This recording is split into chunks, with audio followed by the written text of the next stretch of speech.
بيعجبني الزملكاويه ولاعيبه الزمالك اكتر من الجمهور الغلبان بتاع الزمالك. انت عارفين اللي مجننهم ان شايفين النادي الاهلي بيطلع في المحافل العالميه، طلع في امريكا وفي العالم كله بيتكلم عن النادي الاهلي، وده بيتكلم عن النادي الاهلي، النادي الاهلي فريق القرن. هو ده اللي مجننهم.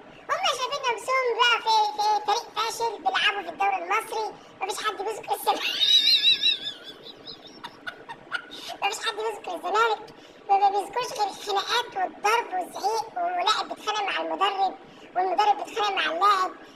غنيمه، بس سوق غنيمه، سوق غنم، سوق غنم. وفريق تاني ناجح بيطلع في اوروبا وبيطلع في امريكا وقرعه طالعه والعالم كله بيتكلم، ورئيس فيفا بيتكلم عن النادي الاهلي، عن النادي الاهلي اللي هو فريق ناجح في مصر ونادي القرن ونادي افريقيا. وهم شايفين نادي الزمالك نادي فاشل ومليان خناقات ومليان زعيق، وكل بيطلع سنه جمطاوي، ونادي اللي عامل شم بودره اللي عامل شم مخدرات سواء.